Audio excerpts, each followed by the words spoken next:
बाप लिहिता येतं, बाप शब्द लिहिता येईल, बाप शब्द उच्चारणं सोपं आहे, लिहिणं सोपं आहे, पण मुलांसाठी जे झुरणं आहे, मुलांचं कल्याण व्हावं ही जी तळमळ आहे, ही तळमळ म्हणजे बाप. आणि बाप झाल्याशिवाय ती तळमळ समजत नाही महाराज. हो, मी नेहमी एक वाक्य सांगतो, 100 चुका झाल्यानंतरही जो सांभाळून घेतो शेवटपर्यंत साथ देतो तो म्हणजे बाप महाराज. याच्या पुढे जाऊन सांगू का, बाप गरीब असो किंवा श्रीमंत काही फरक पडत नाही, बाप सोबत असणंच ही खूप मोठी श्रीमंती महाराज. एका दिवसाची चिंता करते ती आई, एका दिवसाची चिंता करते ती आई, आयुष्याची चिंता करतो तो बाप. चुकींवर पांघरून घालते ती आई, पण चूक सुधरावी म्हणून सतत झटत असतो तो बाप. रिकाम्या पोटाला आई आठवते, रिकाम्या पोटाला आई आठवते, पण रिकाम्या खिशाला कोण आठवतो? बाप आठवतो ना महाराज. अरे ज्या देवाकडं नवस न करता सर्व इच्छा पूर्ण होतात त्या देवाला बाप असे म्हणतात, म्हणून बापाला जीव लाव महाराज. एक सुंदर कविता आहे महाराज.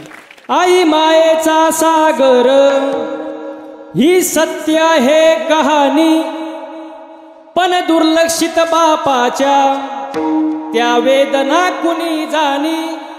बाप नसतो कुणाच्या ध्यानी मनी, बाप माझा वेदनांचा धनी. हो, बाप लक्षात घ्या महाराज. देवकीचं यशोदेचं कौतुक अवश्य करावं, पण पुरातून नेणारा कोण होता? वसुदेव होता, हे विसरता कामा नये. जिजामातेचं कौतुक अवश्य करा, पण त्यावेळेला शहाजीराजांची ओढाताण सुद्धा आपण लक्षात घेतली पाहिजे. बाप समजणं सोपं नाही, बाप कळणं फार अवघड आहे महाराज. हो, किती सुंदर वर्णन आहे बघा. बाप कष्टाचा काबाडी, बाप कष्टाचा काबाडी, ऊस मळ्यात तोडतो या,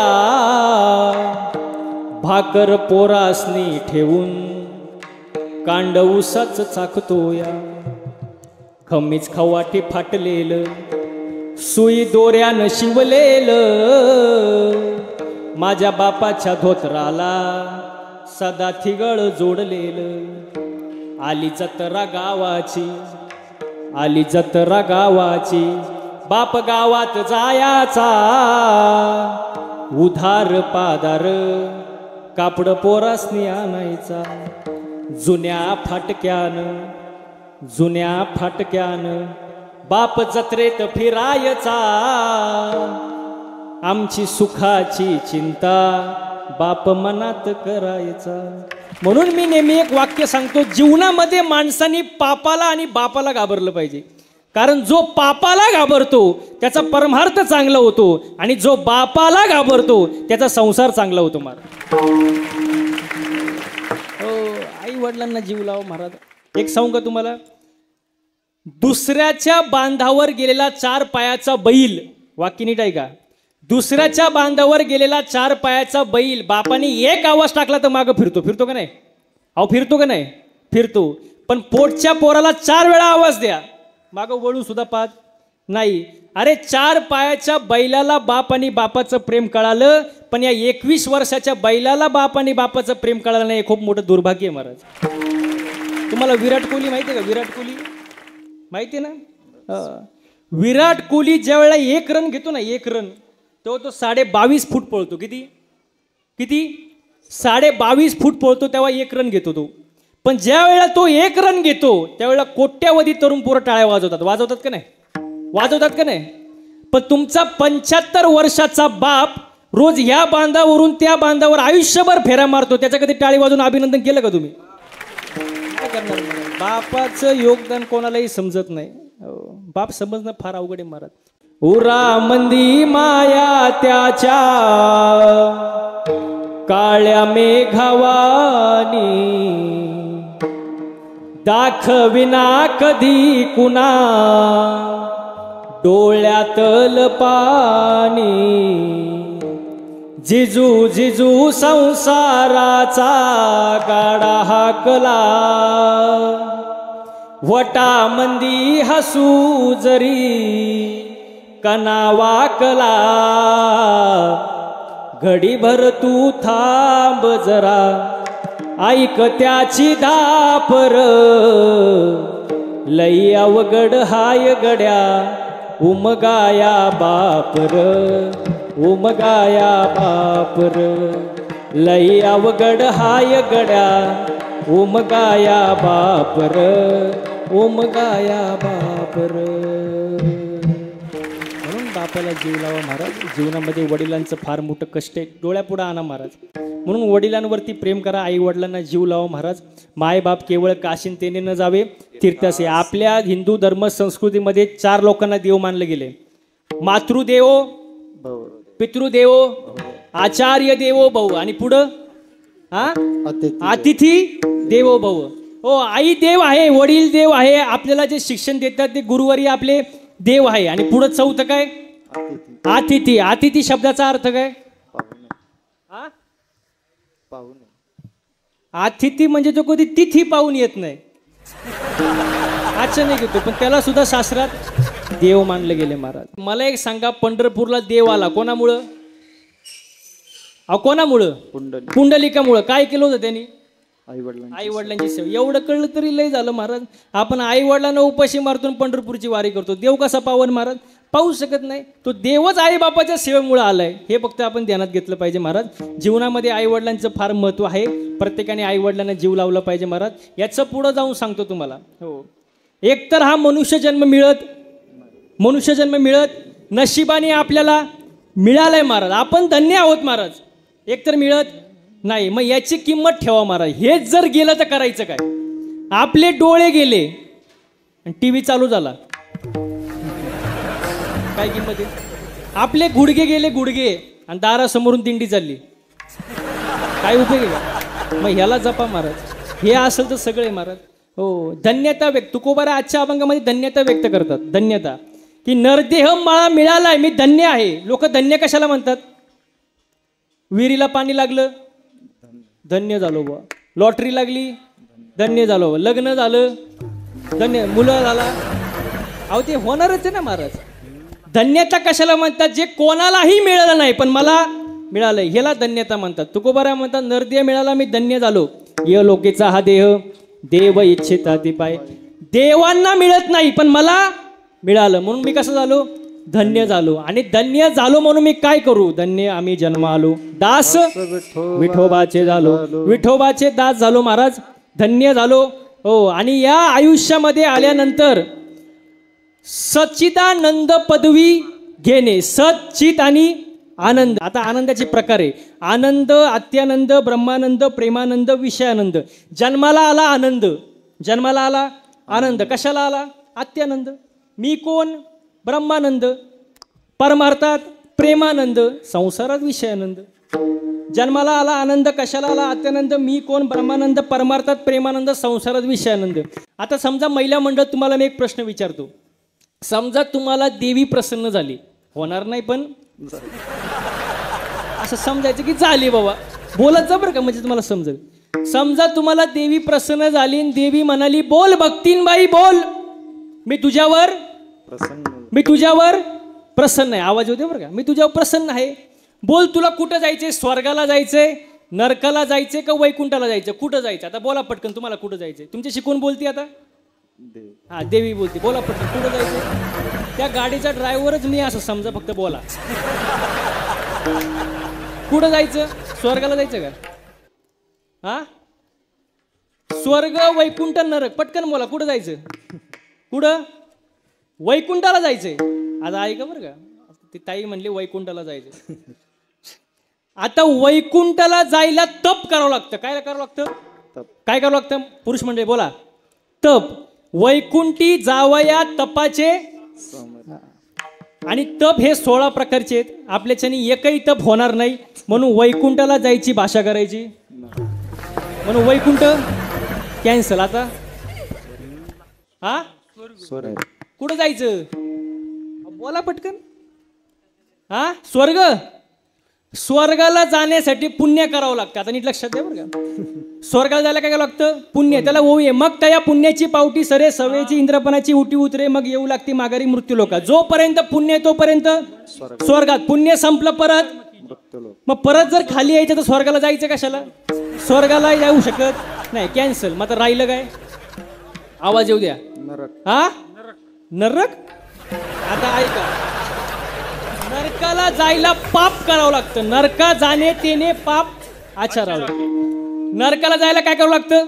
पाप करावं लागतं. आता तुम्ही रोज तुळशीला पाणी घालताय, कीर्तनाला बसताय, पाहुण्यांचा सत्कार करताय, जेवायला घालताय, दारादाराला पाणी, हे पुण्याचं काम आहे का पापाचं?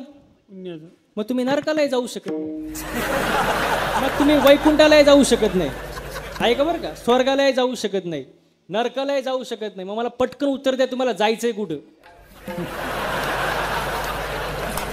बाबा म्हणतात कुठंच जाऊ नका, फक्त घरी नीट राहा. चला आता तुमचं झालं, तर तुम्हाला देव प्रसन्न झाला. आणि देव प्रसन्न झाल्यानंतर देव म्हणला, बोल भक्ता बोल, तुला काय पाहिजे? मुक्ती पाहिजे, मोक्ष पाहिजे का सिद्धी पाहिजे? बोला पुरुष मंडळी, काय पाहिजे तुम्हाला? देव बोलतो तुमच्याशी, पटकन बोला. मोक्ष पाहिजे, मुक्ती पाहिजे का सिद्धी पाहिजे? काय पाहिजे? सिद्धी. दिली तुम्हाला सिद्धी. चला, हात लावील तिथं सोनं, हात लावील तिथं, जेवायला बसला चपातीला हात लावली सोन्याची, लावला पप्याच्या आईला हात, पप्याची आई सोन्याची, बॉम्बला. मग ही सिद्धी काय कामाची आहे का? नाही, सिद्धी काय, सिद्धी कॅन्सल. आता राहिलं मोक्ष मुक्ती. आता दुसरा मुद्दा, जन्माला आलो तर एक ना एक दिवस जावाला, जन्माला आलाय तो एक ना एक दिवस जाणार आहे. माझा एक साधा सरळ प्रश्न आहे, महिला मंडळ पुरुष मंडळी सगळ्यांना, फक्त उत्तर द्यायचं नीट. माणसाने मरावं किंवा नाही? नीट 5 मिनिटं घ्या, काय आपल्याला काय, माणसाने मरावं किंवा नाही? हा, मरावं. हा, बरं, आता मी देऊ का उत्तर? तुम्ही नाही जरी म्हणले तरी, हा जरी म्हणले तरी, ते कोणाला चुकलं नाही ना महाराज, प्रत्येकाला जावंच लागणार आहे महाराज. पण आणि ते ओवी महाराज, उपजेते नाशे, नाशिले ते पुनरुपी, एका ठिकाणी जसे परब्रह्म का, म्हणजे जन्माला आला तो एक नाही दिवस जाणार आहे. आता पुढचा मुद्दा आहे का, माणसाने मरावं कधी, याचा सुद्धा उल्लेख आहे. माणसाने मरावं कधी? बघा, माणसाचा मृत्यू हा दिवसा झालेला असावा, माणसाचा मृत्यू हा दिवसा झालेला असावं, शुक्ल पक्ष असावं, शरीराचं तापमान समान असावं, मरताना जठराग्नी प्रदीप्त असावा, इंद्रिय टवटवीत असावे आणि उत्तरायण असावं. तुम्ही म्हणाले वाचायचं कुठं?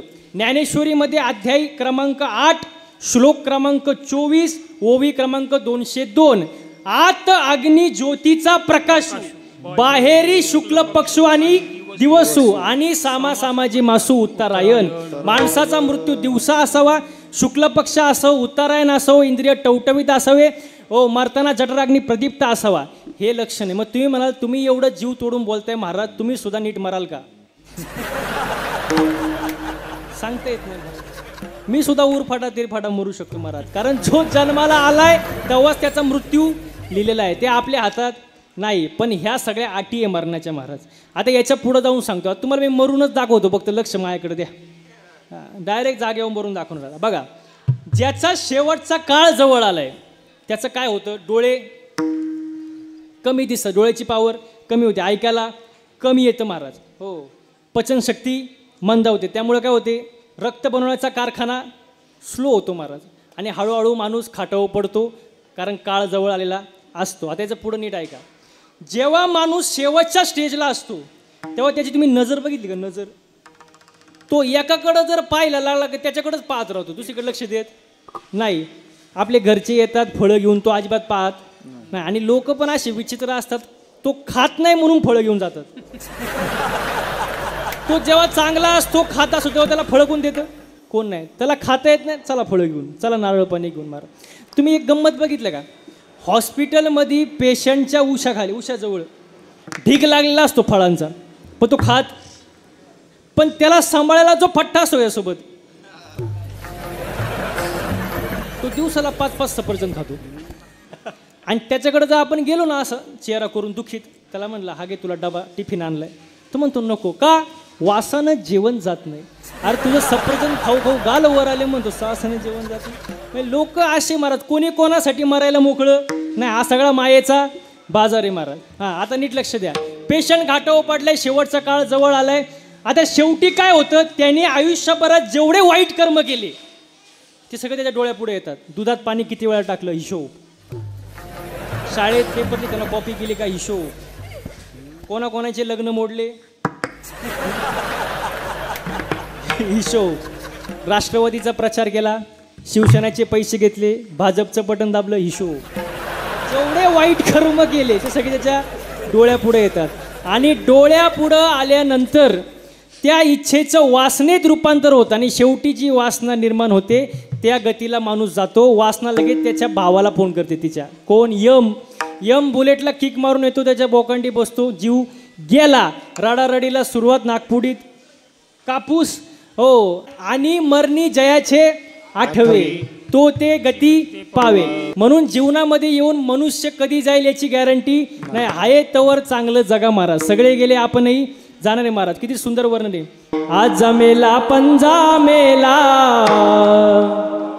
बाप मसना गेला, हो